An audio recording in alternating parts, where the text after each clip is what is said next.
Welcome everyone. My name is Maria Gabrielsen-Jambert. I'm a senior researcher here at the Peace Research Institute, Oslo. And it is a great honor and a great pleasure to welcome Dr. Luka Biong Deng here at CREO for this seminar that we have co-organized with CMI, the research center in Bergen. Unfortunately, our colleague Gunnar Sørbø from CMI, the Christian Michelsen Institute, was not able to be here today, but as you know, Luka, he sent you his greetings. For those following Sudan on a regular basis, and for all our friends from Sudan here, Dr. Luka Biong Deng does not really need to be introduced. But I will say a few words still before giving you the floor for your talk that promises to be extremely interesting. Dr. Luka Biong Deng served as a Minister of Cabinet Affairs for the National Government of Sudan until May 2011.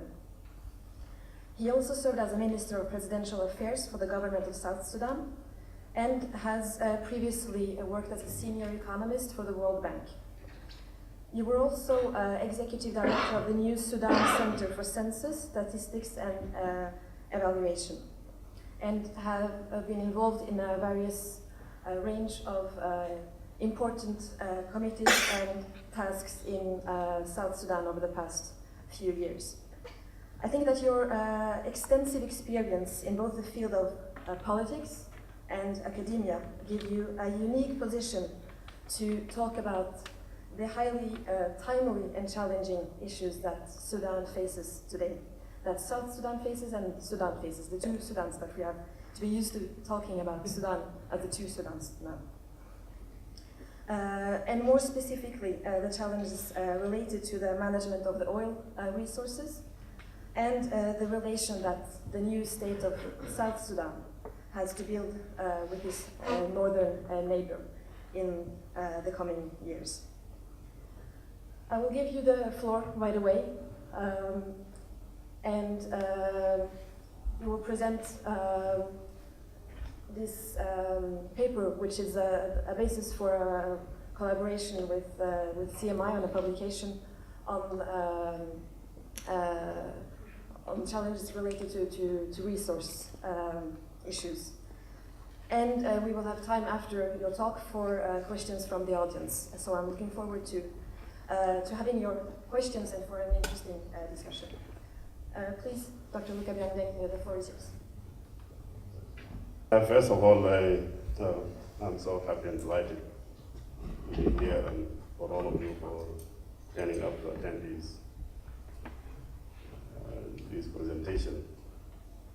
But as usual, I would like also to register my profound appreciation to peoples and government of Norway for always continuing to be a country that we look up to as showing itself in the solidarity with the people of South Sudan. But indeed, I believe that we'll continue doing the same for building this new state of the Republic of South Sudan. In particular, Maria and for my colleague Gunnar, who is not here, for organizing this. He came from Sudan and he's sick, and I hope he will recover. I know I don't want to. I'm picking up this issue because it's an issue that I felt it is so important for the new state of the Republic of South Sudan. But it's involved in a lot of issues to do with the relationship with the North, but indeed also the relationship with the international community. Maybe it is rather very academic oriented, and I hope I'm not going to bother you. That's the basis upon which I prepared this paper, being a visiting fellow at the Institute of Development Studies in the United Kingdom. So I will bother you with some certain things of how best I would like to shape and to analyze the situation in South Sudan in that context. Maybe I would like to highlight some few points and just about the whole of resource curves and whether we can have a diagnostic typology of what's called the resource curves. And based on that framework to see whether South is really vulnerable to the resource curse and what could be done and options. And then some conclusion. In the conclusion, I will be focusing on basically on the current. I think there is no doubt that this new state of the Republic of South Sudan is very a populist state, a new state, number like 193. It got a unanimous acceptance by the member state, and it's in a very emotional way. And this came as a result of a long-standing struggle of the people of South Sudan. And it's a reflection of the commitment of the international community for the Comprehensive Peace Agreement. And this new state, everybody was looking forward to see it as a viable state and to promote peace and stability in the region. But also, it came as a result of the strong will of the people of South Sudan. I think the way they conducted the referendum with civility, which actually shocked everybody. But indeed also came as a result of a real goodwill by the international community. When people were having this new state, there were a lot of, should I start with you? Think with optimism. Now, with this optimism, also there are a lot of concern about this new state. Some start arguing that this state is actually a failed state before it is born. But indeed, this state is entered into three categories. I put it there, the top billion people, and then the middle 4 billion people, and then the bottom billion people. And I think if you look at the bottom billion group of the world, these are the countries that are facing basically fundamental traps, what I call, this Collier said conflict. Traps of conflict, or trap of natural resources, or trap of landlocked and bad neighbors, and the trap of bad governance. So it will not take you a lot of efforts for you to reposition this new state. And what I put here is not only falling within the bottom billion, but actually bottom of the bottom billion. I will show to you the indicators. Now, this is how I want to reposition South Sudan in relation to the bottom billion countries and the other developed countries. You could clearly see how South is, just if you take these indicators, life expectancy, infant mortality, and child malnutrition. Definitely you will take it into the lower level of the bottom billion. Now the question is South Sudan vulnerable to resource curse as one of the traps that facing the world, the bottom billion? And is it possible that this country can put itself on the right track in terms of growth to avoid the perils of resource curse? But let me review this idea of resource curse, because it's an issue that has come up that is very important to refresh about mine, because I'm going to use it effectively. It is quite puzzling and very amazing that having resources becoming a curse. And it's simple because by the time you believe this country is facing shortage of either saving or the bottlenecks of foreign exchange, then having resources are becoming a curse. And it's but there's no doubt there's a very growing empirical evidence consistently showing that the oil-rich countries tend to perform poorly in terms of economic growth. So it's not unique, it has been observed. But in fact, the concept of the resource curse is that the large natural resources, revenues, is so economic performance. Now, sometimes there's a myth when we talk about the resource curse. Usually there's a dominant thinking that the Dutch disease seems to be the main, but I think there are certain components when we talk about the resource curse. We have the Dutch disease approach. We have also the rent-seeking approach. And then the volatility approach is specialization approach. And then the last one, the political economy approach. These are the components of what constitute what we call the Dutch disease, the resource curse. I would use those parameters in order to assess whether the South is exposed to some of these. Not to waste your time about the Dutch disease approach, is a clear example of the Dutch experience in 1970s when they discovered the gas in the North Sea. And what happened afterwards, they observed a very clear case of a poor economic performance.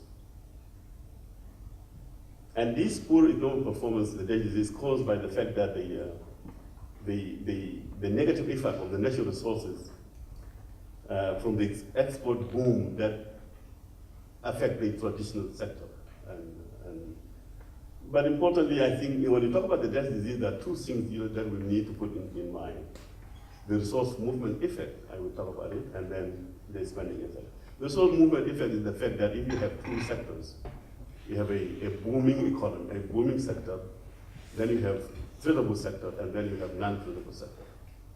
That what is happening when you have a boom is that there's a shift of a labor moving out from to the non-sector, moving all the resources away from the traditional sector. And that resulted into what we call the slope in the growth. And then the spending effect is that because of the boom itself, of the export boom, then you have to have an extra spending on the non-tradable. And that itself draining the another cycle of effect. And this is what we call the so you need to look at those things from the aspect that this is an isolation of the year. But this one has been challenged in a sense that, is it real? But there are a lot of very clear country experience and study indicating that in actual fact, countries perform differently. Just give you an example of this, is that this is if you take 1960 to 1980, this is the period of economic boom. And in 1980, in 1998, this is where we have an oil crisis. And I think people have shown that actually the oil exporters countries perform extremely well during the good times of crisis, but poorly during the bad times. So that one is not supporting very much the argument for the Dutch disease. So that is so let us look at the Dutch disease as one of the components of when we talk about the resource curse. The rent-seeking approach is coming in the way that these countries, whenever they have resources, they tend to perform poorly in terms of economic development, because and then you tend to have people fighting over a windfall and not focus on the real productive sector. And this is reflecting the behavior of the government in terms of the expenditure, in terms of so that's what we say that this government, this issue of overgrazing of the commons, and then the issues of common pool problem, the issue of property rights, because this is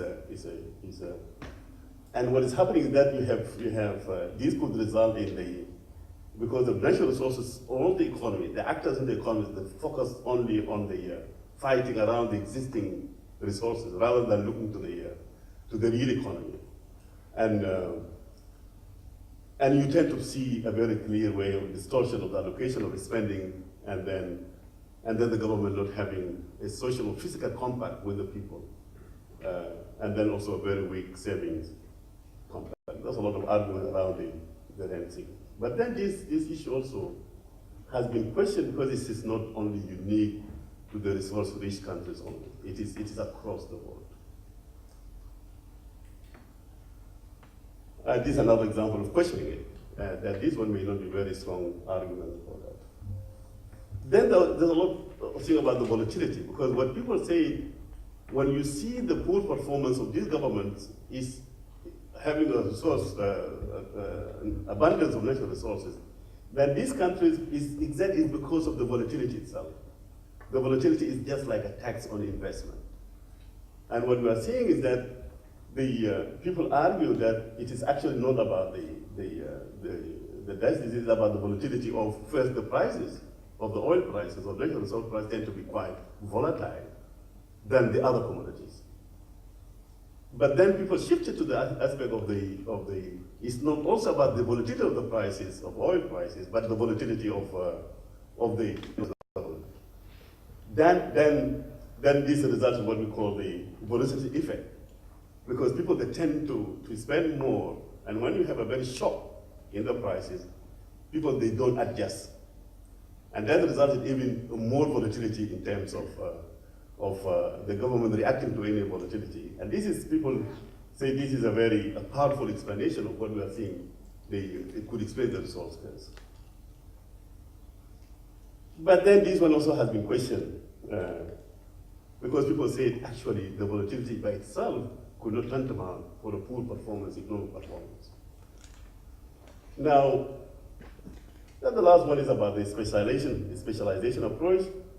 And this is the whole thing is just re-arguing about the resource curves in terms of the specialization. Because if a country, because of the fact that they have more resources, they tend to specialize but not in an efficient way. And that itself could explain the issue of a poor performance of the countries experiencing some people manage to categorize the countries to naturally specialized countries and inefficiently specialized countries and then diversified countries. And they say the diversified countries tend to perform better whenever they have resources. The previous approaches are economic dominance explanation of the resource curves. But then the political scientists came into the whole argument. They say the actual what we are observing of the resource curve is because of the quality of institutions and governance and policies. And that's a very big shift in the whole argument. And that dominant thinking shifted from the economists now to the political scientists. And I think it seemed to be quite a very powerful appealing to in understanding the Dutch disease.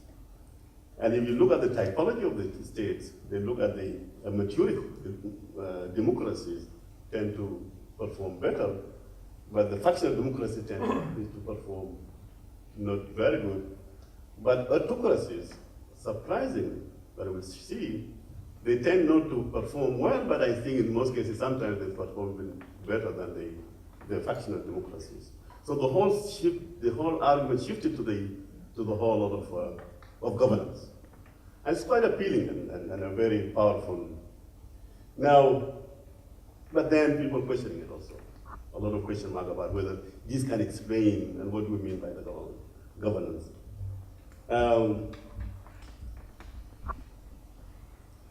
But even in the discussion of governance, there's what is called political dash disease, because they say more resources you have, actually that one impedes democracy.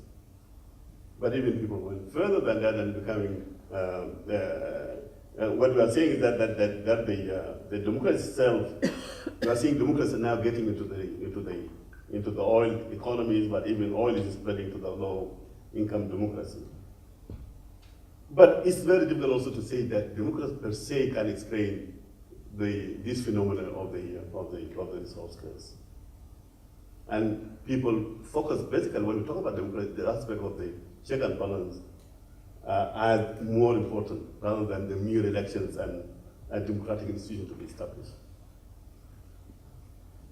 Now, based on this one, I decided to use a diagnostic typology of where to position when to analyze the South. So we have political categories and then economic categories. And these are the examples of these countries. And these are the parameters with which you can really see whether the country can perform well or not. As you can see clearly, factional democracy and having an efficiently specialized economy, Venezuela and Nigeria seem to be giving a good example, and this is what I would like to use where the South may be positioned. For example, Norway is a good example, although one is not sure about a mature democracy, but at the side economies, which tend to have a very good performance. But if you take extreme like Saudi Arabia, as autocracy and national especially, because Saudi Arabia, whether you there's no need for them to specialize, and they tend to perform very, very poorly on those aspects. Now, is South Sudan vulnerable to resource curse? And this is how I want these issues of this the oil in the south. As you could clearly see, the whole area of the south is. But then the fundamental question: how much oil does the south have? This is from the existing oil production. As you can clearly see here, the initial oil reserve and then the remaining oil reserve. You could clearly see hardly now the south is having around nearly 1 billion reserve, 1.3 billion reserve. It used to be 2.3, but over the years it has been exhausted. You are left with roughly about 1.3.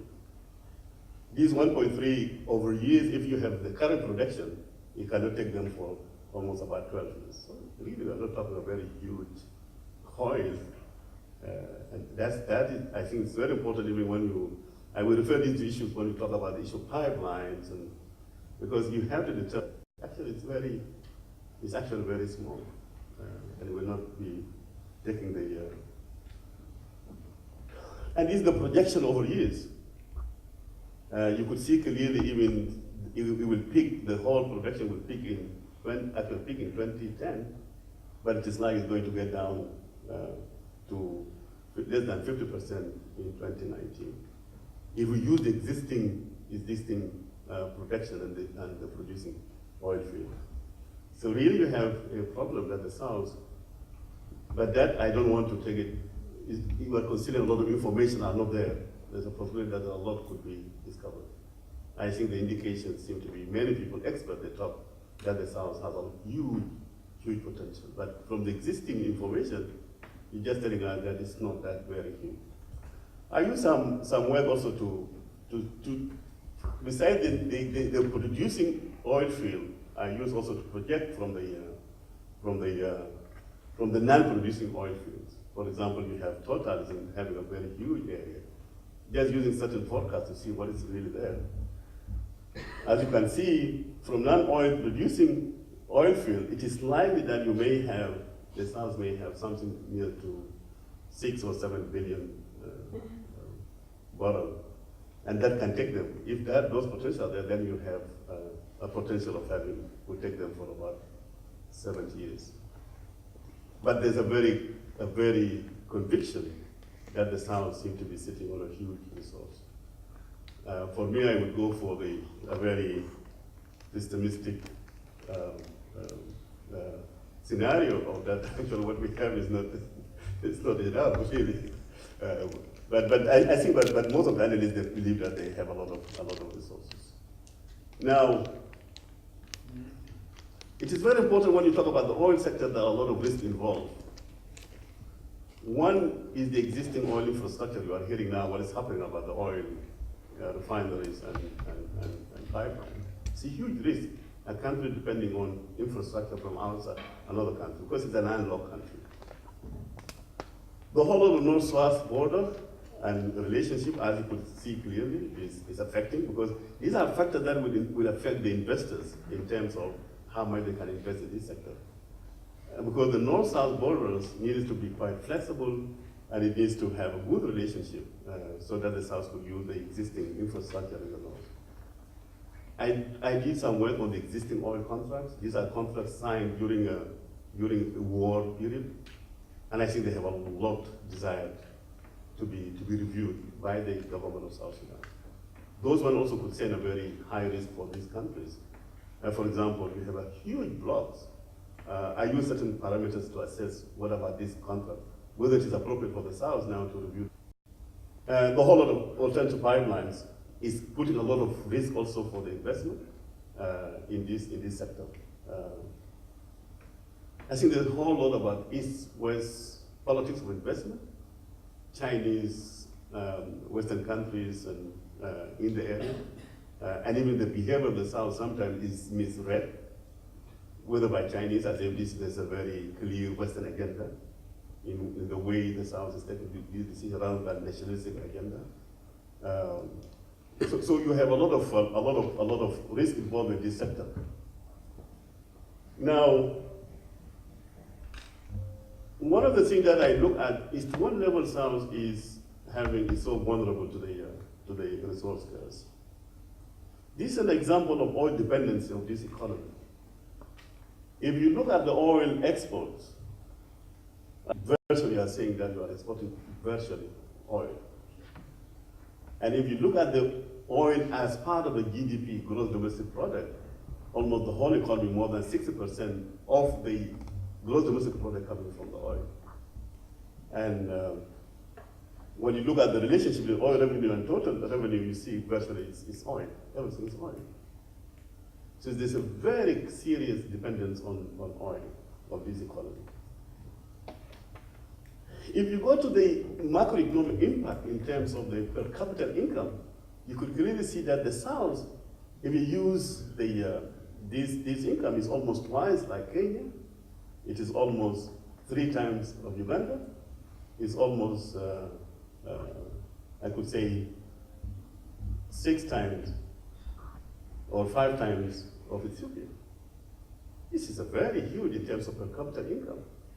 And this is the macroeconomic impact you can think of. But this now you're assuming that everybody is getting a share from the oil. But look at the livelihood indicators. You see, despite this high per capita income, you have the South is really so behind on these living conditions. Just you look at the literacy rate, you could see the South is just is uncomparable to the rest of these countries. But even in terms of infant mortality rate, you could see clearly the South is far, I think, the worst record in the world. But if you go to maternal mortality, so having these huge income per capita not reflected in actual living conditions is a very serious issue for this economy. So this is a macroeconomic implication of having oil. But then, what are the real forecasts do we have from the existing oil production? What we are seeing is that over years, is that the GDP maybe is slowing down. And this is a very good sign when you talk about the resource curse, is that you are going to have a poor performance in economic growth. And this is a clear example of the symptoms itself, because the economy is not actually getting itself in order to really generate a real growth in the economy. So it's a real symptom that the economy is going to slow down over time.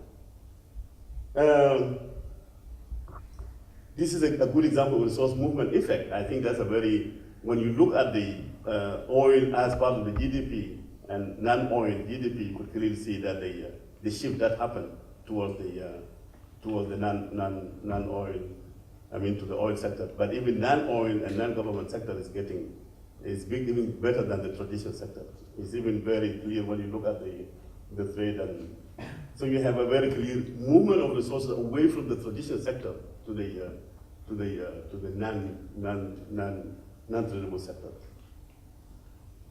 This is another example giving you about what happened to the non-tradable sector, especially the traditional sector, especially the red one. And this is the economy. That's the real economy of the South. That's the agriculture. It's having a very low level. Now, one of the things about the spending, the exchange rate, if you look here, this is the premium, the difference between the official and parallel market price. And what is happening is that people we have a very fixed exchange rate, which is actually in the constitution supposed to be a flexible exchange rate. But what happened, the Central Bank of South Sudan fixed it. But then you have many people who are accessing the foreign exchange, either through the bureaus or through the commercial banks or through the black market. And you have a huge number of people actually benefiting from it. And this premium, in actual fact, it could even tantamount or even be equal to the total assistance coming to the South. Because this is a very clear case of a policy issue. That the central bank is not adjusting adequately enough in order to deny some of these people who are benefiting from a real policy that I see is affecting the South. And this is a real symptom and sign of the resource curves. This also, the composition of the revenue, I think is very important to look at this one, because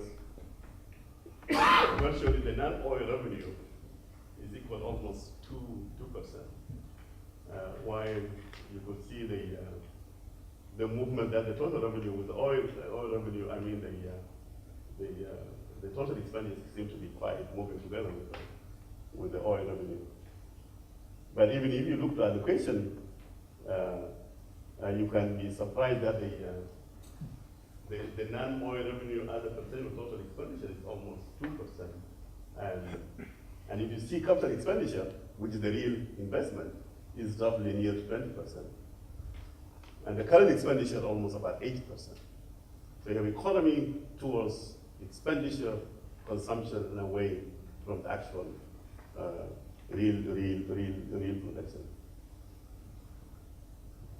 What I said, physical compact, even the 2%, you could clearly see is just less than 3%. This is coming, actually, the non-oil revenue is coming from personal income tax and custom. Actually, when you look into this one, even this one is so linked to the oil. Even the non-oil revenue is linked to the oil indirectly. And it's so the relationship with the people and the government is so weak. There's no, and this actually, the argument is that they may not demand accountability from such a government that is not taxing its own people so that you can build relationship.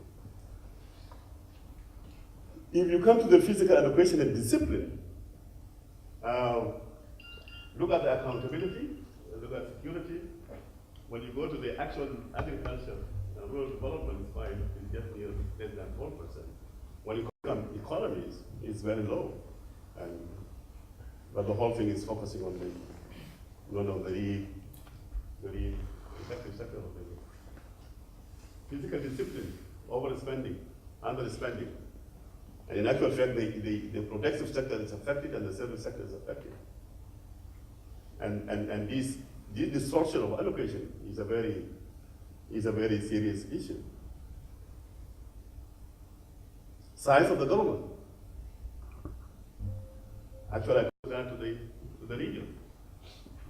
That you take the current physical spending, that is the salaries and the rest, and you compare it to the region, you can clearly see South is quite huge, it's quite substantial. Even when you talk about the civil servant wage bill, the South is almost about twice of the low income, but you cannot compare it even to Ethiopia, it's almost about. You can imagine the size of this government. But important in terms of the representation of the members of the parliament. Yeah. Southern Sudan, for a million, about 42 members of the parliament.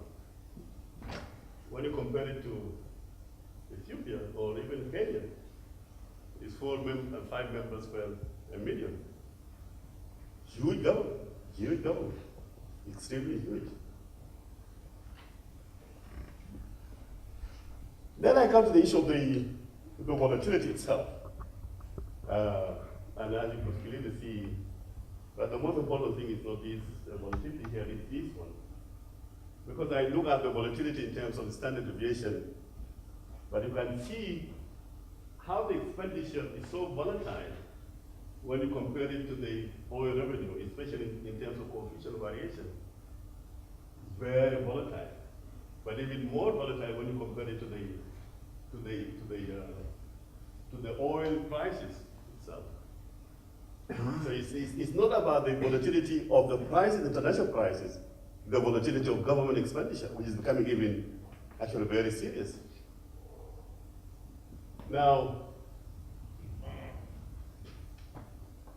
this is another way of looking about the specialization, but just you look here. Just if you can focus on this. We have the export composition is that traditional goods just less than 0.2%. Oil is almost everything is oil. The service is 1.1. So the traditional sector seems to be not contributing so much to the economy. Now, this is about the economic analysis, but if you come to the real governance issues, I use the Sudan, because the Southern Sudan is coming out from the womb of this government called the Republic of Sudan. I use CPI, I did the Country Policy and Institutional Assessment. Actually, Sudan is ranking consistently the worst. And Southern Sudan came out from this government. And by implication, actually, we wanted to use a similar thing for the South now, because it's very important about the low capacity and the, although you cannot say for sure that the South is having the same level. Okay? If you come to the Corruption Perception Index, again, Sudan is the worst. The anti-corruption conducted a very clear study on the people's perception of the prevalence of corruption in South. It's almost comparing to this level. Maybe this one is the only thing I cannot say that South has taken on, but in terms of the political rights and civil liberties, although the South of Sudan again is the worst, I cannot compare that. The South is almost similar because it's far better than some of these countries. So this is the aspect of the political dimension of the issue. Now, one thing is very important for you when you talk about the democracy and governance is the ethnic composition of the South. Even for you to rush for any elections or per se, this political patronage tends to stifle a democratic process and may not produce a good result. This is the composition of, ethnic composition of the South. Is a resource, but it could be a problem in terms of the political stability. But these are things that the South needed to deal with. Now, what are the options? I will be very brief here. I think we are seeing, based on the existing, it is like that we are going to see, even if we are going to have production, we are going to see a very clear trend of revenue getting down over years. These are some of the things I think are very important. I think the whole lot of physical discipline is very important in terms of sustainability and stability and value for money. And I think there's a need, especially when you come to the exchange rate policy, a very flexible exchange rate. But some of the resource rate policy is very important. What are the options available? I have a lot of work on that, because the traditional public goods seem to be a lot of problems. And people are now thinking whether we could have a transfer of this revenue oil directly to the communities or to the individuals. And the government of South Sudan has now embarked on a program of targeting the women with children under 5 years old. But then you have a problem of identification of this. But it's a good move of having a direct transfer to the communities. And they have a very good project also on the Constitutional Development Fund, which is a very good program also, through which you can actually transfer the resources to the people. But the whole of these are some of the issues about the governance that are very important. In conclusion, although I will be listening to you, I think for me, the shutting down of oil production is a real blessing in disguise. And I feel and provides opportunities. Because this scenario of South not relying on revenue is very important, because the scenario that's going to happen, and it is happening. And this one will help the South now to look to itself, how can they function without oil? And for me, it is a very positive, and that's why I believe it is important that people look at it from that perspective, of the fact that the South having this scenario is very important. I think current austerity measures, although one would appreciate what happened by the government by reducing 50% the non-salary of the budget, I think the government is big. It would be appropriate that the government to take it seriously of how to slim the size of this government, because it's not sustainable. As you could see, it's not comparable to any in the region here. It is very important that the South look at the short-term strategies, although the crisis of closure of the year the bridging funding. Because although it is a very popular decision of closure of the production, it was necessary, I think the South now should look for options. And the options are very tricky, very dangerous. Otherwise, you may end up with choices that may not be for the benefit of the people of South Sudan. And what I'm seeing now, either you have a commercial loans, or you could have, because you are not, the South is not a member of the IMF now, or the Chinese, because the West is even in terrible situation of the financial crisis. So looking for the bridging funding is important, because otherwise could have a very serious impact on the people's access to the basic services. I think this aspect of continuing negotiating with the North is very important on the pipeline. And I think it is very important for the South for the short run. Because what is happening in the North is just a reckless behavior, is unjustifiable, there's no any reason for it. But even with that one, the consequences are very grave, and it is very important that the South should continue engaging with the North. I think the South would be better off if they could make a deal with the North, so that you can now plan rigorously for your option of another pipeline. I think in the long run, option for the alternative pipeline is necessary, but it has to be based on an objective feasibility study that will focus on the technical aspect and geopolitical, economic, environmental, social, and security. I think it's a very important issue, because any option that the South is going to be taken, it should be based on a real thorough study. Otherwise, that one could create a very big, another dynamic within the region itself, because the choice of those parameters. I think the South needs a diplomatic strategy. I think the way the crisis is being managed, especially just China. I'm one of the people believing that China is so strategic for the South. And I think my own reading, the way I'm reading now, is that China seems to be leveled with Khartoum from the Government of South. I think we're supposed to have a different approach to China. And we need to verify certain things. Sometimes we may need to have a silent diplomacy rather than going for a public, because by the end of the day, even the pipeline we are talking about, or the other bridge we are talking about, they will end up in China. It's not in Oslo, not in Washington, not in Europe. Because you could see what is happening in Europe today. They're actually going for rescue to get the funding from, or loans from China.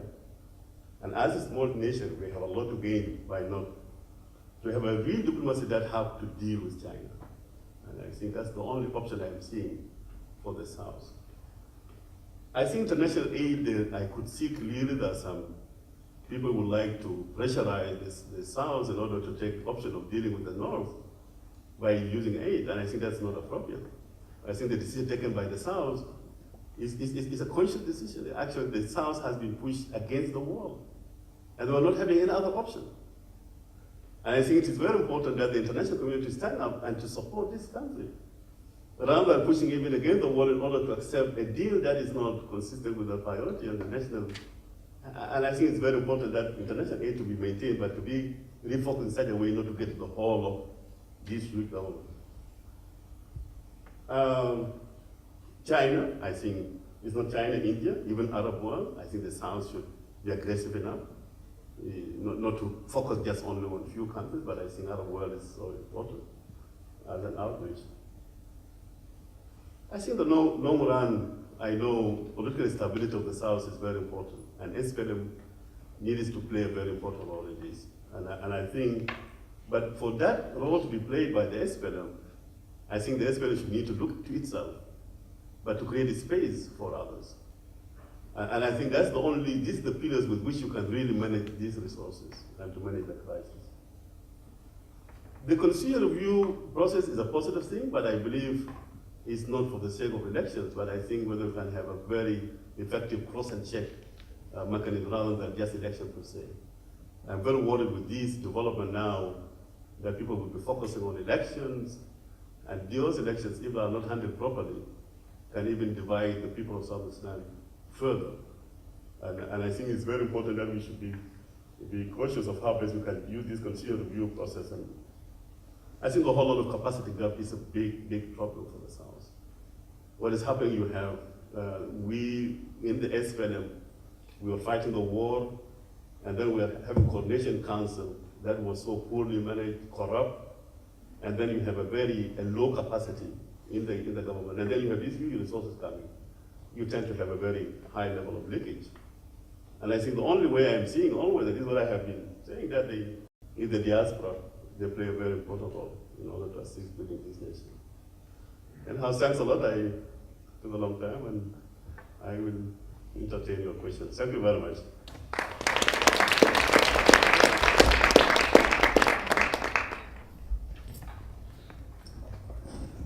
Thank you very much, Luka, for this very interesting talk.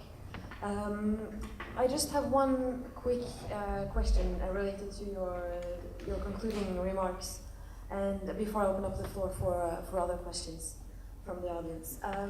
As you show well during your presentation, oil is in many ways both at the same time South Sudan's central key possibility for the future, but also one of its main problems.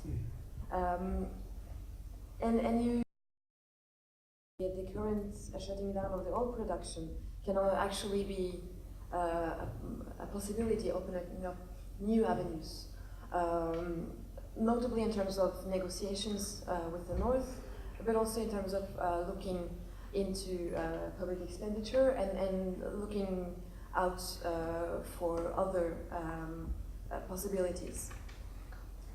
And I was wondering, not specifically related to this current crisis, but how can we move beyond this day-to-day dependency on the oil? Because as you also show, the oil resources in Sudan are not bound to be there for an eternal time. In the years, the oil stock is bound to decrease considerably over the next coming years, actually. So how can we move beyond this day-to-day dependency and to diversify the Southern Sudanese economy? Are there any immediate questions that we can take right away, or should we start with this one? Yes, good. My name is Averting. I work with Sussex. My question is almost in line with this. You say that this is an opportunity for when the oil has been stopped for the South to try to diversify its economy and its growth. But what are the mechanisms in terms of capacity of institutions to be able to help, and just not the government, but comprehensively, be able to help to direct and formulate new policies? To have a leakage, as you put it.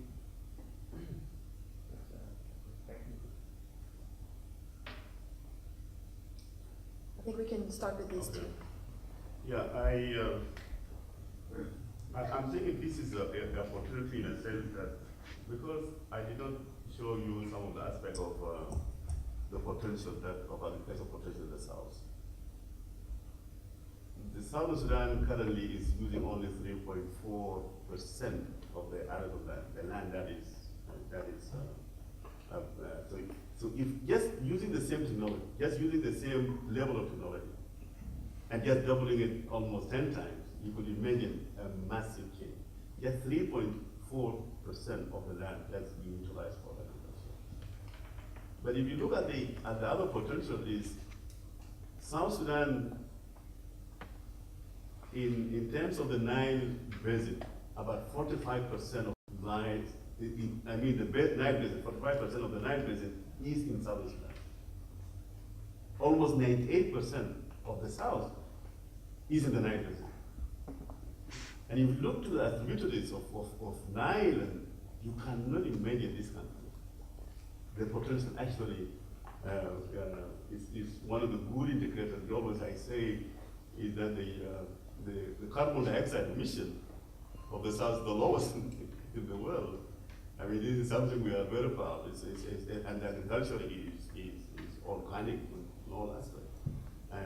But you could see one of the good aspects of the what happened during the war, and we did some work also, the wildlife and the environmental changes. You see clearly that the South has a regrowth of forests in unbelievable way because of massive displacement of people to other countries. And so this is a country, but if you look at the potential in terms, actually I was looking at somebody about the forecast of the environmental changes. And they are saying that for the South in the next years to come, about 50 years, the South is going to have a very encouraging environmental situation. So you have all, and then if you look at the market, the prices of the commodities, agricultural commodities in the world, we're having a problem in the South looking just for food, World Food Program in the region. They failed to get the food in the whole region. They got it in Latin America, in Argentina. Unbelievable potential in terms of the number of tons of fish, fresh fish, in the Nile is just unbelievable. I met one of the diaspora who decided to come and invest within just 2 years, just having refrigerators and just meeting the demands in Juba and moving beyond, and is now having a turnover of not less than $250,000 a year. So this is the area. This is the potential of the South in terms of agriculture. Now, it is true. It's not only so. This is the way people should be moved forward. But there's another aspect of the South also, besides agriculture, the minerals. We did some work with South African, an area called Kapoita and Didinga area, that's in eastern Equatoria. And we used to know the traditional mining exercise of gold. And they used an aerial survey, and they were shocked. The magnitude based on the indicators that they have, the magnitude of the minerals, especially uranium, gold, and the rest, unbelievable. And actually, this South Africa was telling us, look, actually you just forget about the oil. We have in a place called Kafia-Kinji, the border area that we have been talking about, that's to the far of the west of western Bahr-Ghazal. The Minister of Mineral was telling me, the Minister of Mining, it's called Mineral, the earlier, he talked to me, he said, look at one of the things that we are seeing in western, the top most precious 10 metals are in that region. And actually was telling him, we are even actually talking to claim that area, basically because of the potential that area is having. So these are the potential for areas of diversification in the South. Now I think your question is very important. What are the institutional arrangements beside the government to make sure that we can tap why these resources are there and no movement towards these? I'm seeing the following from different levels, from the perspective of investment, of investor, and especially the private sector. I think this is an area that we may need to do a lot of work. I think the government, to ensure the issue of relative stability and security is very important. The few things people are hearing now about the South, either in Yongere or the rest, is sending a very wrong message to the people. Also, the institutional, the system. I know there's an investment law, but I think that investment law needed to be tested and to have a very flexible mechanism so that the investors will come easily, and then they can start over. I think these are very important policy issues for the South. One of the things usually I feel, who can take initiative in this sector? I am one of the people believing that the diaspora. The problem, the diaspora could be a good way of tapping these resources, and they can, because they have a lot of experience outside here, and they will be able to get and take this risk rather than just getting the government side. We may need to look at we may need to look also at the serious investors.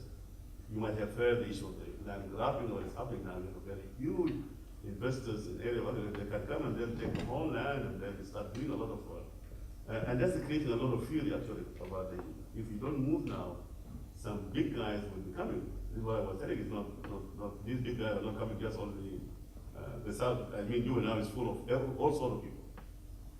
Either somebody is coming with an idea about the pipeline, because then they applying about 40 or 80 applicants now for the pipe for the refinery, and the same number for people coming with loans, soft loans, and so you have all sort of these people coming. But I think the South needed to have a serious engagement with the serious investors who could be able to do the business, but not undermining the local capacity.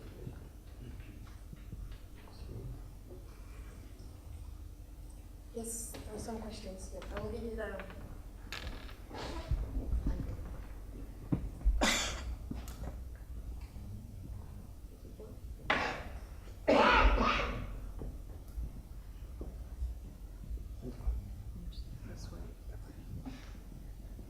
And please introduce yourself. I'm Anders Frey from Oslo University College. I think one of the problems in developing South Sudan is the low level of education in the country. And since it's the International Women's Day today, we can remind ourselves that only 2% of the girls in South Sudan finish primary, and it is very difficult to recruit girls to higher education because of this low level. And I also feel that the South Sudanese government is not actually investing enough in education. And I think the capacity in the government sector is low because the education level is so low in the country. What do you think about that? Should we take just this here? The new state and promotion of peace and stability in the region. Because when I was at Madagascar, we have seen the problem in Sudan. When you are divided two, the politicians in our country say that it's possible also in our area, for example, to be divided. So how a country like Sudan, who is divided to the new Sudan, can promote peace, for example, in the area, for example, Nigeria or Chad or the other country. And the second question, is the people in the south of Sudan ready to build the nation of South Sudan? Thank you.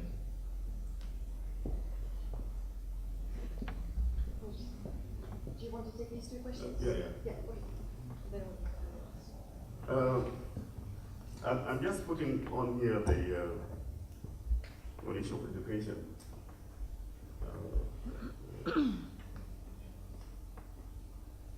Just to show you the allocation, if you look at here, this is health, and this is education. It's nearly about 5% of the total expenditure going for education. But even if you take health, it's even less. Actually, when you put health, education, service together, they may not go with the accountability. These are the institutions, public institutions for and there's no, it's far below the low-income countries spending. And what you are saying about education is one of the things that you are having on the low capacity. Yes, you are having a system of education that is really corrupt and finished, the one of the old Sudan.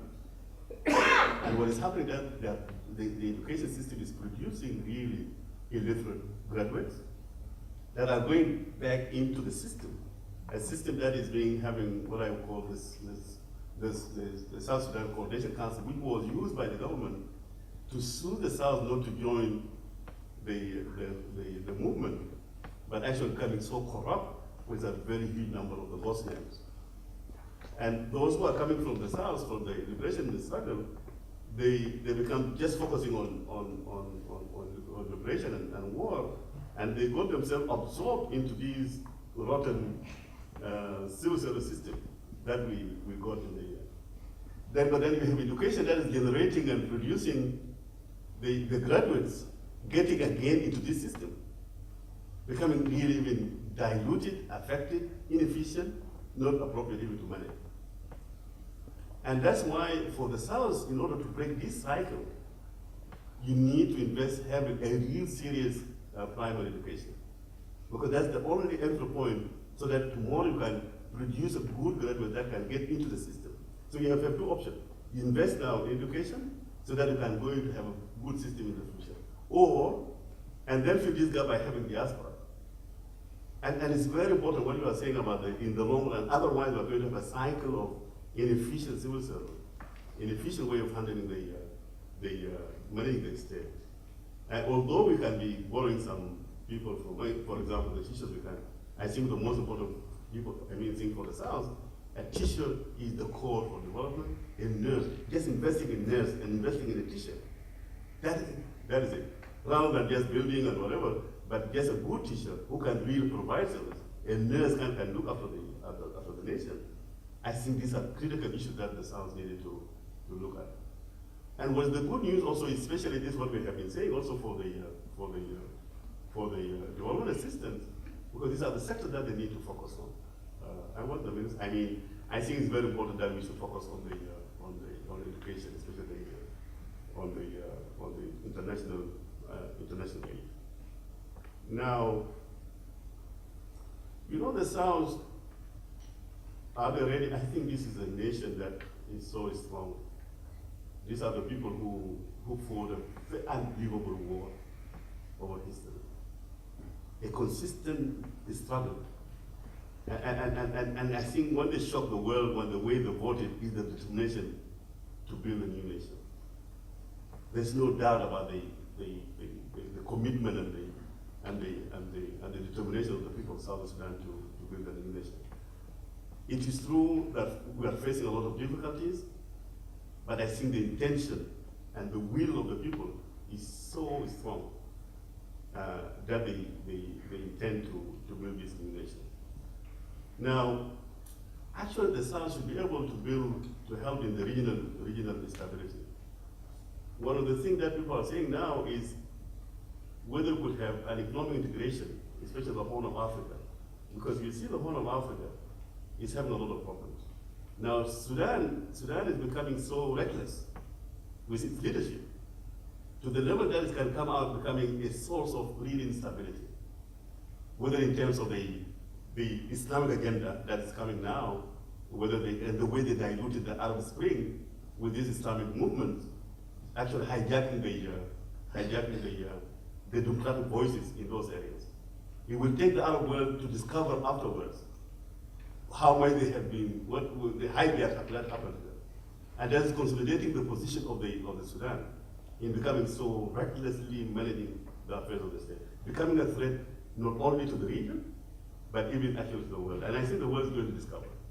But what we are seeing is that's why we need to look at the Horn of Africa in terms of economic integration, so that even Sudan will need to actually attract Sudan into this orbit and not to get out of hands.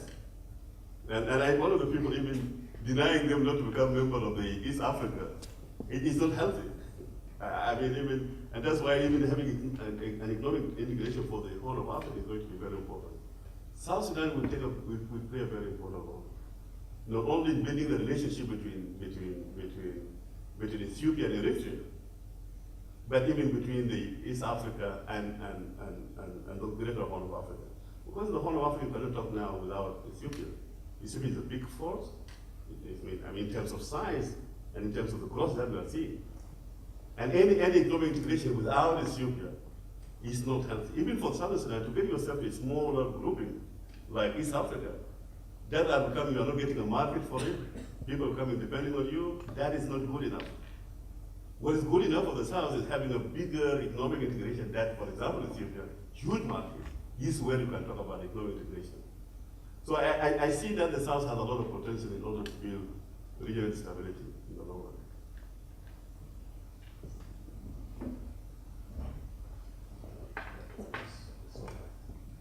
My name is Sharif Harir, and I am a part of the opposition in the rest of the Sudan. Now, I do agree with you, Dr. Biong, that the South Sudan, the Republic of South Sudan, must continue engaging the remaining Sudan. I don't know how you characterize that North or whatever, because and that remaining Sudan also has a lot of problems. It might not remain one remaining Sudan for a long time to come. But however, I think looking at the track record of the engagement of the power holders in Khartoum from an SPLA perspective, it has been, it has gone for quite a long time. 93, after the Declaration of Principles, IGAD Declaration of Principles, the engagement have continued, and if September 11 didn't take place in 2001, perhaps the CPA would have never been concluded in 2005. Now, from the conclusion of the CPA in 2005, you have had 3 years where SPLM was engaging the power holders in Khartoum to resolve certain fundamental issues which were supposed to be solved. They have not resolved. The nationality issue, the border issue, and now the petrol, until you are forced to shut down the production of the petrol. Now, SPLM has been engaging the remaining of Sudan for quite a long time without really leading to any results. Now, Bashir, the head of the regime in Khartoum, is saying he's ready to go to war with the South. And of course, there is war in many parts of the remaining Sudan. Darfur, where I come from, there is war. Blue Nile, there is war. South Kordofan, there is war. So, is it, this is probably, it's unfair to ask you that question, but you have been, you are an academic, you have been part of the government, part of SPLM. Is it prudent, actually, to continue this type of engagement with Khartoum? Or is it necessary to go and rethink what type of engagement, new type of engagement? Thank you. One more question. My name is Thea Valters-Tunes, and I work with the Ministry of Defense here also. Now you outlined quite clearly the need to trim down the centralized government in the public sector, and a large part of the public sector in South Sudan is the security sector. It's been my understanding that having and maintaining an inflated army is part of the strategy for keeping the peace by providing an income and maybe a position to potential spoilers to the government and the state building process in South Sudan. Now, in view of the income from oil disappearing now in the short term and potentially in the longer term, do you foresee that this will have a negative impact on the security situation? What will be the consequences of this for the security situation in Sudan?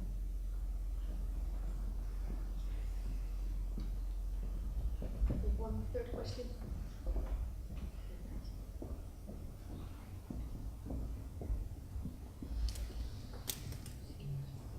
Thank you so much. My name is David Mawar. I'm a student here. I come from South Sudan. Now, my questions are three.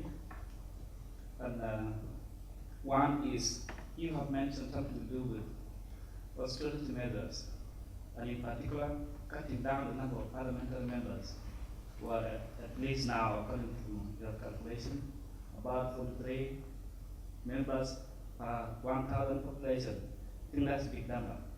Now, if we go by your suggestion that we reduce the number of these parliamentary members, we have the experience of 2010 elections, when Georgia told himself, when he lost the election, he went to the bush, fighting against the government.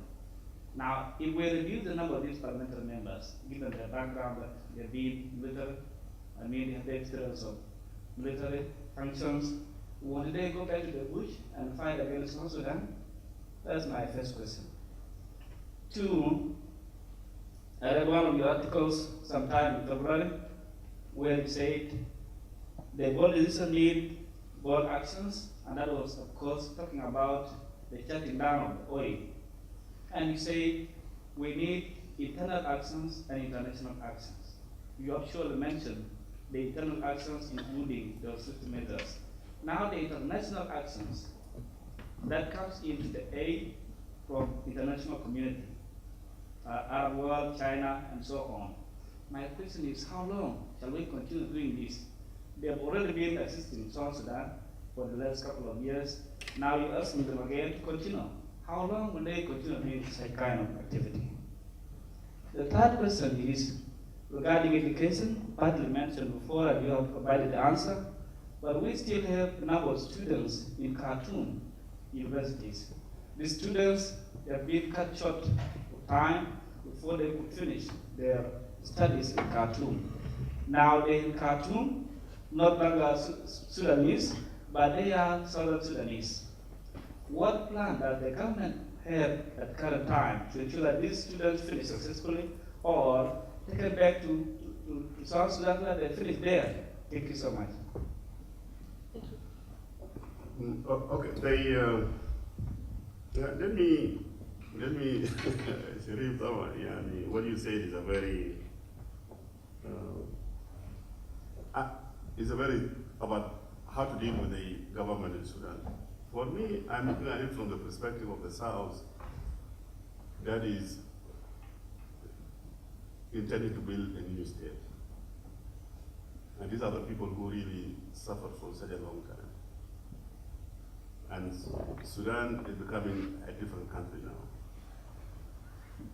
And I think it would be too much for the people of Southern Sudan to be dragged again into war, unless there's a very, very compelling reason why they should do so. And at the same time, the South needs to respect the sovereignty of that country. Now, but there is no doubt that having a viable Southern Sudan will entirely depend on the viability of a system in the north. That is for sure. Is it good enough for the South to not to engage with this government? Because this government is too bad. I'm one of the people, I'm very, very clear in terms of what I think about President Bashir and the issue of ICC and the rest. I'm very clear about that. But as far as the South is concerned, I think it is very important for the South to pursue their strategic interests, their own survival and meeting the needs of the people, even if it means for them to deal with Bashir. And it is by necessity. Because any reform that's going to happen should happen from within the people of the North. And I think Sudan is well known for uprising. I mean, this is a nation that actually told the world about uprising in 60s, in those years. Why they are not doing it, I think a lot needs to be done. But I think it is very important for the South to engage with good intention that they want to build a new state. But any change in the North, it should come from the people of the North. It doesn't mean, for example, that we should not engage with Khartoum. By the way, even for the people of South Sudan, they will be very cautious about what I'm seeing now. The periphery of the Sudan are now at war with the center. But there are some guys waiting somewhere in Khartoum, you know them. Just for them, the world will follow that we have, and they get into power, they hijack. Imagine the way they hijack the uprising in the Sudan. It took them, imagine, we're thinking that these people, they're going to stay for 1 year. Now with such a huge unpopularity, there's no way you can even take them down. But if there are people waiting, we know them. Even if they come with, sometimes we may be even better off having Bashir than some of these people, they will come. So really it's very important for the South to be very cautious what they would like to see. The responsibility of the South is the humanitarian side, especially the people of Global Mountain, Southern Brunei, and Darfur. If there are refugees that are coming to the South, it is important for the South to capitalize on this and even to stand up for humanitarian access to these people. And I think that's very, very important because it is the desire for the South to go for war is not there. And I think there should not be. And even there's no leader who can think of taking the South. So war with the North. Is Bashir ready to fight? I don't think so. I don't think so. He may try to do a lot of things, because even if he can start bombarding, doing whatever, I think the information we have is quite telling. I think this is a system that is cracking, actually having a lot of problems. And even the South should not be dragged into this language of war, because Bashir cannot fight. Because even for them, let him settle what is happening to the North rather than come and fight in the South. I know he would like to mobilize the North in order to have an agenda, because Islamic agenda, jihad, finished, he exhausted it, finished it. He actually finished with Islam. And there's no way he can mobilize people again, that let us go and fight the South. He will not get those people.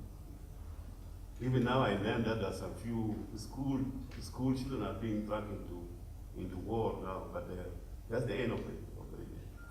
So I think it's very strategic, and this is your question, very important. It's very strategic for the South to have a very strategic engagement with the North. Focus on your interests and the interests of the South, building a new nation. The pipeline is there. If there's a possibility you use it, you make use of it, but not focus about the regime change. It should not be the agenda of the South at all. It is the agenda of the North. But I know your question is, I don't want to get to the other aspects of it. Let me come to the security sector reform. You know, one of the things that we managed to have a huge, we could not have a huge army. It was by necessity, because the South was focusing on consolidating its unity of achieving the referendum. And I think one of the biggest achievements of the government of South Sudan, especially President Self, he managed to unify the people of the South at a very high cost.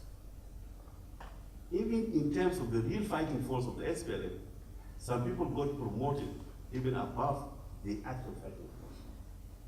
And he achieved it at a very high cost. And I think it was necessary that you move that path.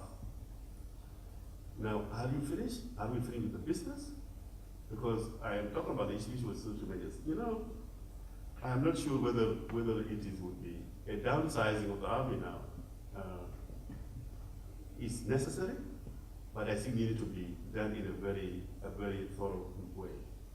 You remember, I don't know whether you know the DDR, how the United Nations let us down with the DDR program. A huge resources availed, and they were not used effectively. And it's one of the things we are very clear, even the last minute they came and then they left. And in any conflict area, when up to the peace, the DDR is a very important component. And I think it's an area that the international community to engage with the SPLM, with the government of South Sudan, about the whole of the DDR, because you need to look for options. Because these are the people, some of them, I'm not talking about the core SPLM, some of the people who are using the counterinsurgency warfare. And these are the people actually, their desire for instability is so high because this is part of the livelihood. Even the level of crime will be very high because that's the way they have been surviving, in confusion. And you need to handle them properly. And the appetite of Khartoum is very clear, looking for them in order to use them to destabilize the South. And that's the area that the South needs to be very cautious of how to make sure. And this is where the international community should really come in to assist the people of South Sudan. But there's no doubt, the payroll cleansing is very important for you to reduce. I know, and that's why I'm saying even the salaries, why not engage in salaries? Because I know still we have a huge cost there still in the public service, leave alone the government today. And that's why the salary is very important that to be targeted as part of the austerity measures. Now, again, I don't know whether I have answered you about is it possible for you to have a huge government so that you sustain people to come out of government? I think this is the issue of the SPLM. That's why I believe the SPLM should start working now, as of now, before the election, having a mechanism that would avoid such type of people. But it's not possible for you, because if you have a constitution, because what is happening now, the constitution that we have now, the existing constitution, we have about how many? you have about 336 members of the Assembly, National Assembly, and you have about 50 council of state. You almost have about 400, almost 380 something members of the Assembly. I did not even in this number, I did not include the structure at the state level. It's huge. It's unsustainable. What you do, you have the constitution, pass the constitution, that could really reduce the size of the government. Because it's the commitment of the SPLM that we have a lean government. This, Dr. John has been talking, even to, Selfa has been talking about a lean government. But you cannot have a lean government unless you sustain it. If you don't sustain it and you raise expectations, now after having an independent South Sudan, you cannot have a sustainable state. It's not affordable. And I think the whole thing is how we can focus at the lower level, especially at the county level. Because this is the level that we need to invest in. But having these people sitting in Juba, I think it's not worth it. And above all, let me just give you the people who are benefiting from government. How many? How many in the civil service? Maybe, I am not sure, would be 100 or 152. These are the people benefiting from the government. And you see the focus of the government is focusing on this group of people who are sitting in the offices. What about the rural areas? Where is the majority? Because if the government is relying on the majority of rural area, this rural area is not benefiting from the salaries, from current expenditure, they are not benefiting from it. And your focus should be the majority rural area. These are the people actually you are not targeting. And if you politically you can engage with the rural South Sudan, then you have a real political mandate. And you can handle these elites, the urban buyers, that's in Juba or Khartoum, I mean in Juba or Malakal or Wow. They are really minority. They are really minority. And are they delivering? Because these are the issues that you need to deal with the public. I think downsizing the government is quite important. International community. You know, we have, I know we may be, the situation that South is in now, I think it is very important for the international community, two things. To understand why they took such a decision. And there's unjustifiable blame for this government, why did they do so? But people, they don't ask themselves why, what option available to the South? If they could continue having a government in the north actually robbery, looting your own resources, and you want to pump the oil in order for leave alone the humanitarian access, you can level whatever you want to level about this government in Khartoum. Actually, we exhausted all the words to describe this government. Yet for the South to decide not to, just because to supply this government with the oil, so that it cannot be looted. And the international community to appreciate that. I think this is an issue that I feel is very important for them to work together and let engage the international community to understand why the South took such a decision. But the South also should not assume that everybody will be happy with them. Because there's no way you assume that people will be happy with you.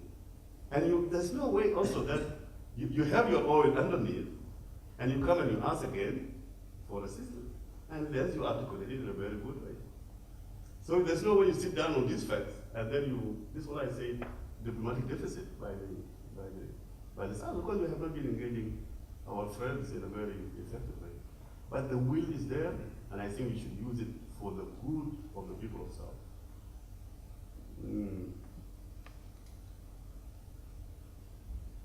I think for education, you know, one of the things that we're discussing in the post-session is about education, about the universities. In actual fact, in ideal situation, we should have to leave even the Southern Sudanese to continue their education in the north, while we have a very slow process of transferring the university graduate to the south. But you know now everything become emotional, and it's really it's out of hand. Even for the northern Sudanese to continue with their education in the south. And you could look for the issue of a scholarship and even for education to be free. But look the way the Sudan government handled it. It's just a crisis. I don't know, but I know the Minister of Higher Education is working very effectively. How best we can link together all to the East Africa and why we're developing the, you might have heard even some of these students are going for demonstration, calling for Arabic to be the language of instruction in the school. You could see how Sudan is becoming so, I mean, South Sudan is becoming very strange. But I think it's a challenge. But the problem is that the quality of higher education that we have. Otherwise, we're recycling people that are not so good to the system.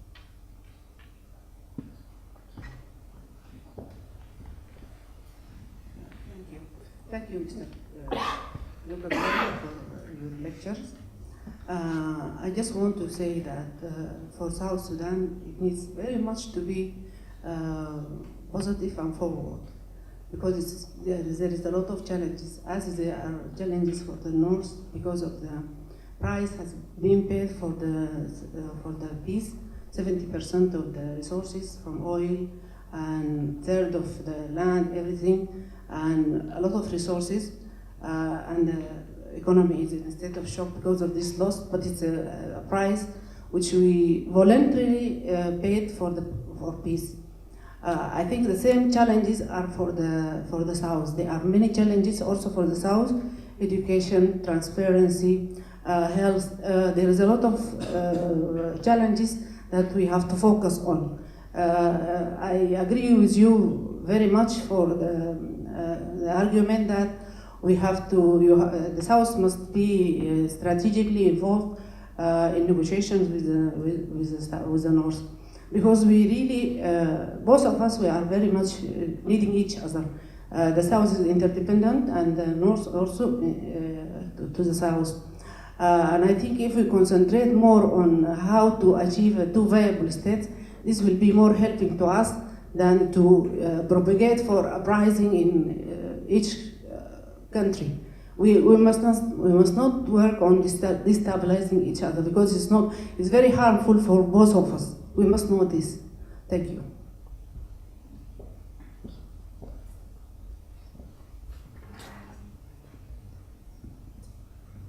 Yes, thank you. My name is Bjørn Wold. I'm from Statistics Norway. And I had the pleasure to meet Luka Biong Deng already back in 2005, when he was, at that time, he was head of what today is the National Bureau of Statistics. And I had the pleasure to travel to Juba and also to some of the rural areas. And I'd like to say, Dr. Luka, that your speech was very interesting.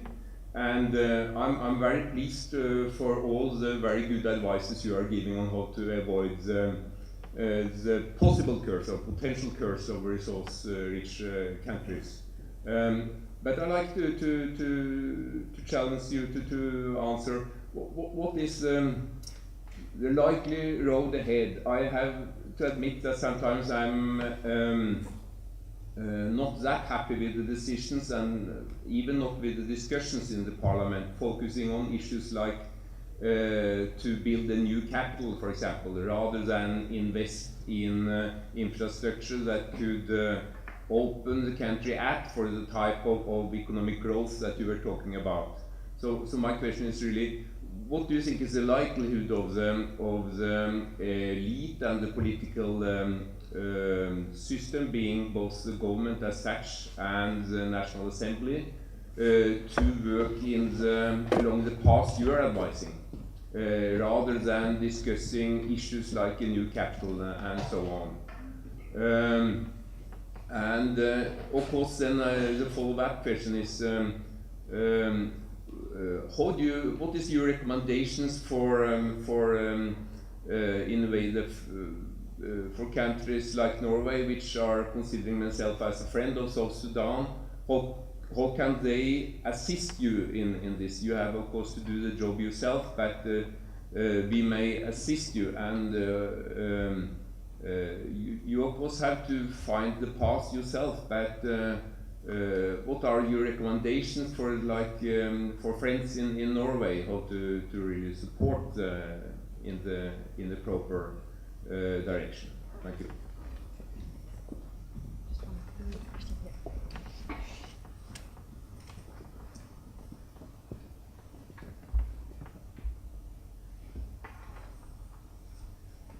you. My name is Birgit Philipsen, Adra, Norway.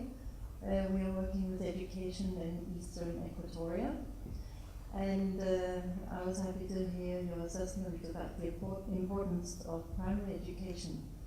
However, you also mentioned the importance of developing agriculture. And I was thinking maybe we need to look a little bit further than just look beyond primary education. This would be a wonderful opportunity to actually look into secondary and further education and make it very, what should I say, down to earth and practical.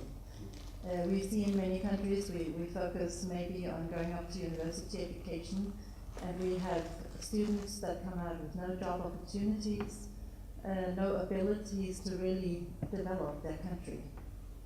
So South Sudan, in my opinion, would have a very important issue to face now. What kind of educational system are we creating there?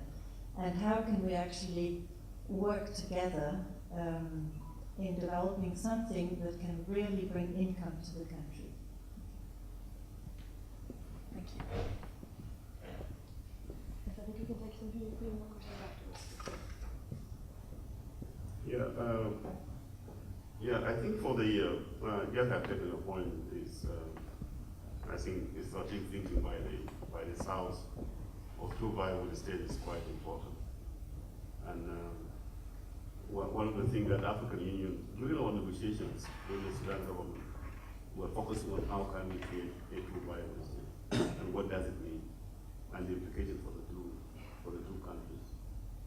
Although always I say I'm seeing a very hopeful picture, besides the bumping process for the South, a viable state emerging, I mean, in the South than in the North. And that's going to create a big problem. Because even though the South cannot be viable, it's not going to be sustainable if the North is really in that position. But you need to do it cautiously. But I think that's a commitment. That's the thinking within the South. What I'm seeing even in the North, the leadership in the North, they really are losing opportunities. Because what happens is that you are pushing the South against the wall, even to looking for other options.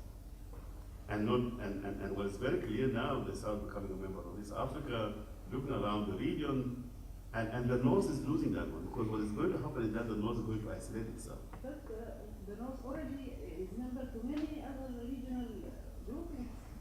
Yeah, those groupings are very far there. Yeah. You know, those regionals. They are very much connected to it culturally and everything. That's fine, but the point I'm saying. But you know, accession to an economic grouping is not a criteria to the viability of a state. You know, already Sudan is a very old, you know, kind of infrastructure. It is incomparable to the North, to the South. You know, that doesn't mean that we hope that the South will be left or undeveloped, you know. In the normal situation, if you are a father or a mother, you want your son or daughter to be better than you, definitely. You know, we have the best wishes to the South. But the South, you know, in a very short time of its living now, it's trying to destabilize the North and trying to have, you know, to harbor the opposition for the North. It's very destabilizing situation now, which we have been talking about. You know, it's very well known to everybody, isn't it? Let me give. I came from ABA, I think 4 days ago. I know at the that border. you are a statesman, you have been in the government. Yeah, you yeah. know No. everything about the government. You have been a minister in the government. Yeah. I respect your argument. Yeah, thanks. What I'm saying, I came 4 days ago from ABA, along the north-south border there. And I saw what the government decided to do to close the border.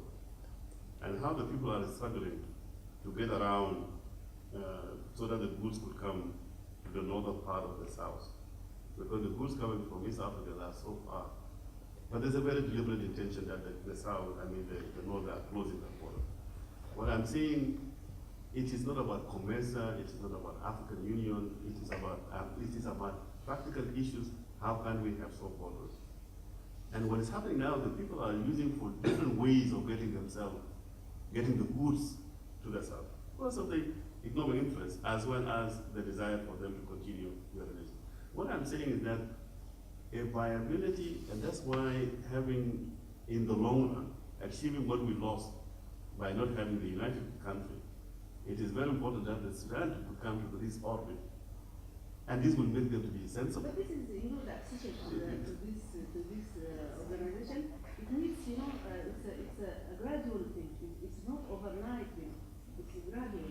If Sudan will be accepted as a member of East African movement, this is a process. You know about it. It's a political process. But anyhow, the point I want to make is that it is true, it's very important that the viability of peace is so important for all of us. But I think a lot is desired from the Sudan. Whatever the argument, there's no way I can imagine. Imagine I was sitting down with Syrian nomads that are just struggling by themselves, dealing with the south in order to access water and pass in the south. And Khartoum is so distant. While Khartoum is sitting in Nairobi or in Addis, to put conditions in order to expel out the southerners from the north. This is the political issue that I feel the leadership of the north is facing. And for me, for the sake and for their own survival, I think looking at the south positive is not the south that they used to know. But I think that's the point that we need to engage and then to have a two viable states. I think that's a very important. Now, what is the livelihood ahead? Should we take, I was so hopeful when I was engaged in the post-secession arguments, and I was seeing that really, and even the way the leadership of the North started behaving, accepting the referendum results, even making a very powerful statement, and I was so hopeful that if we build on those things, I think the North-South relation will improve a lot. Until the invasion of Abyei, you might have known what happened, and then we lost everything. I have a conviction, and I know the livelihood, because I see clearly that how much we are seeing so cloudy, very discouraging. I have a conviction that the Sudanese, especially the South and the North, eventually they will come to an agreement. And that agreement, I know for sure is not for the interest of the two countries. Not with this stuff. No, I resolved that issue I think we resolved that issue earlier. We resolved that issue. And look at the country, not the leadership, the country. So I feel that there's a possibility that they can resolve the issue of oil, but I know for sure it will be dependent on how they resolve the issue of Abyei and the borders. And it's something I feel it is good to look hopefully into that future. Because what I know, these people are exhausted. Even the Sudan government are talking about fighting, there's no way they can fight. Because they are there. And the reality that also they underestimated the South. They didn't know. They underestimated whether the South was able to take the decision actually to close. Actually, the closure of the production was shocking to everybody. Because everybody was seeing that the South cannot do this one, and they will not do, because they're depending so much on oil. But I know it is for sure that resolving the bottleneck on the oil and Abyei, I think we can get away. Now coming to Norway, what we expect from Norway. I talk about the short term and the long term. I think Norway needs to engage the two parties in finding a solution for the pipeline and even Abyei, because of the even diplomatic engagement. That role is very important. But I think it is very important Norway also to irresponsible or a claim by the Sudan government of 36 per barrel is unjustifiable and unacceptable. And it is very important Norway to come out clearly, and I think they have done it, but in order to push Sudan to a reasonable level. But at the same time, for the South, for Norway to come also assist in finding a solution to issue of apartheid, because they are so interrelated. And through its diplomatic work, I think it can do that one. Second, while the South is looking for other options, especially for the pipeline or refinery, I think it is very important. Norway has a good experience in this area, a technical on the feasibility studies of what the options available for what decision the South needs to take in terms of the pipeline. And I think that technical aspect is very important.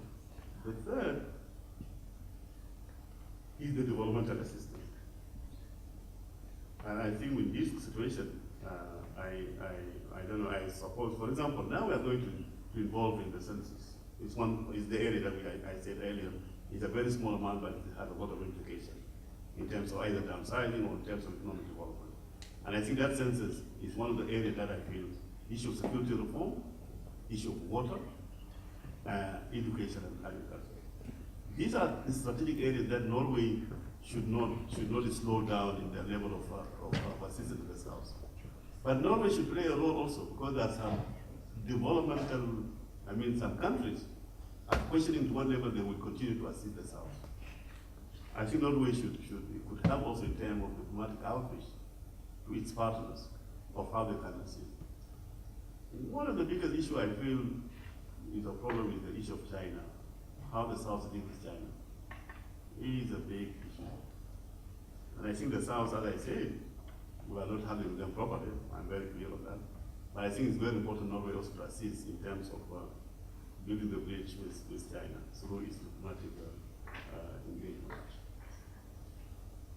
Now the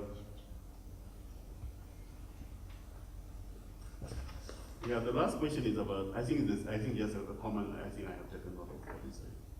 It's not only, my focus on the primary education, because that's the focus now.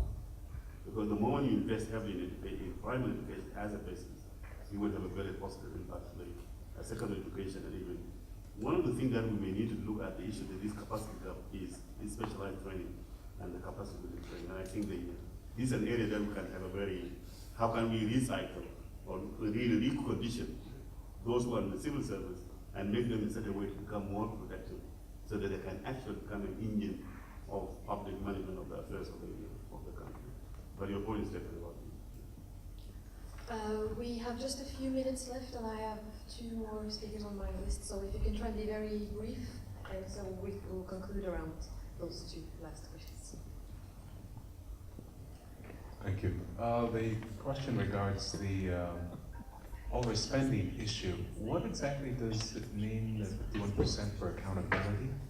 And the other one is I'd like your comments on this land ownership issue, that we're leasing large tracts of land to foreign entities. And, what do you think about that?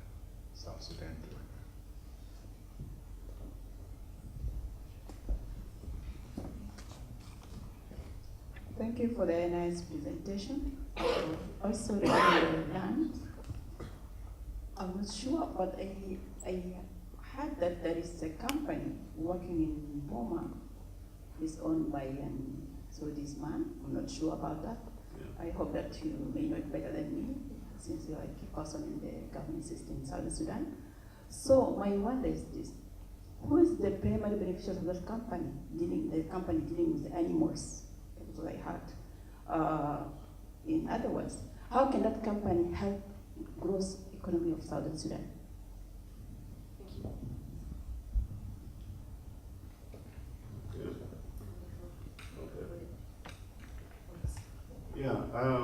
you. Joseph, what is happening is here, the underspending is that if you have the budget, allocated funds, did you spend according to the budget or not? Did you overspend or did you underspend? And as you could really see, the underspending sector tends to be in the productive sector and the service sector. And overspending tend to come from the, from as you can see, from the big institutions like institutions of accountability or security and law enforcement. So that is a very clear case of a budget discipline that tends to not to favor the protective sector, but to focus on other sector. And it's a pattern that usually you see it in any resource-rich countries, that they undermine agriculture badly in the protective sector. So it's a pattern that is known by the. I think for the land, we have now a law of the land law, but I think we may need to look at the implementation of this law. What happened during the war, during the negotiation, we're discussing about the issue of communal ownership of land. And that was a very strategic engagement of the SPLM with the Sudan. Now what is happening is that it has been perceived differently, and that's creating a lot of issues now, because we say, although the land is owned by the people, but then you have different levels of government will be managing the land on behalf of the people, and becoming a problem at that level. Who are these, especially at the lower level? You get some community leaders are actually acting on behalf of the people in order to, huge number of land has been given now to private companies, but it's not also it's scrutinized, and it's not done in a very inappropriate way. But it's a big issue. You might have heard about the recent development that is happening around people between the Bari and I think then we have Dinka, Nuer, and people from Turkey. So it is creating a lot of issues. The politicization issue of land is becoming a problem because you have elites who have emerged, assuming that they are representing the government. I mean the people, and these are the people actually benefiting from the issue of land. It's coming again. I did not answer your question about the issue of capital. I'm very clear about the issue of capital. It's not reasonable. It's not timely. It's not justified. And even the way the government is doing it, because we have the constitution itself, is very clear. Because the constitution is saying the capital city is Juba. And what is happening is that for you to change the constitution, you need 2/3 members of the assembly. And if you have an executive position, you should be actually recommending the amendment of the constitution. And what I'm seeing is that the government is deciding on by itself on executive, and they did not subject this one to the constitutional process. And it's supposed to be passed by the assembly. Let them amend the constitution so the capital city is not Juba. But as far as the constitution is concerned, it's Juba. But the whole thing is, for me, whether it's justifiable or not. Because if I'm going to invest about almost about $10 billion US in a new capital, is it time now? Do we need it now? By the time you have the worst records for maternal mortality in the world, because there's no way you can justify this one. But I know this is my personal opinion. I'm very clear on that one, because I don't see it as right. But even the worst part of it even is whether it could contribute in the cohesion and unity of the people of South Sudan. And I know that there are some people in Juba, especially some of the elites from certain communities, are utilizing this issue of land in order to discourage people. But that one should not push the government to react. I think it should provide a political challenge for the SPLM to convince and to deal with the people and the communities, rather than shifting the capital because of dissatisfaction of certain communities. Because wherever you go, you'll get people. You'll definitely get people. So really the challenge is how to engage, as a leadership, is how to engage with these people. If you take it to my home area, it's a big issue. If you think about the capital of all the 10 states, you get them, they have a lot of problems. This is a general problem. But the problem is not time, actually. It's not time to engage on this issue of Boomer. I was engaged in this project. personally, because there was a time, two things happened. We conducted in 2000, I think, in 2000 in Buma area, about wildlife survey. It was a very massive one. The first wildlife survey in Buma got conducted in 1982. And through the AID, we wanted to assess what happened to the impact of war on the wildlife. And it turned out that, for example, the white ear cob is using about 1.2 million. This is seasonal migration in the Boma area. In 2000, I think 2001, 2002, we found that actually this population almost reduced by half. And then it started coming back afterwards. And I think the recent survey is showing a very big this migration coming to a normal pattern. It's almost exceeding now 1 million, the white ear cob.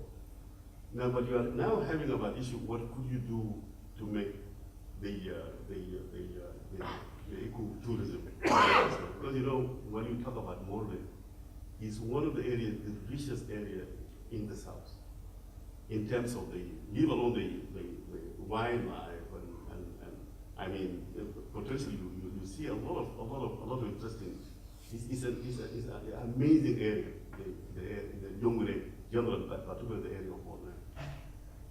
So one of the things that I think by then the government brought in the Wildlife Society, and they were so interested in developing the Buma area, but they were more of a general preservation of wildlife, but not having a component of investing in it. This specific investor was so keen in getting investment in tourism, and it got subjected to a lot of discussion with the communities. I know there was some concern, but I think they sat down and a lot needed to be discussed. You know, our problem is that with the development is that people, they expect so much. And at a certain point, people, they would like to get a certain feedback. And they say, look, these people, they want to encourage tourism. After the tourism, there will be employment, there will be a lot of this thing, and you'll be consulted. I think the anti-attitude towards any foreign investment, and especially coming from the Arab world, created a bit of a problem. But it's a challenge, but it's an opportunity, I believe, how you can make use of your resources, the wildlife. Okay? Thank you very much. I think we will conclude there. Thank you very much, Dr. Luka Biong Deng, for all your very reflective questions to some very complex, your reflective answers to a lot of complex questions. It was extremely interesting to listen to you, and I hope you all join me in thanking you for this very interesting talk.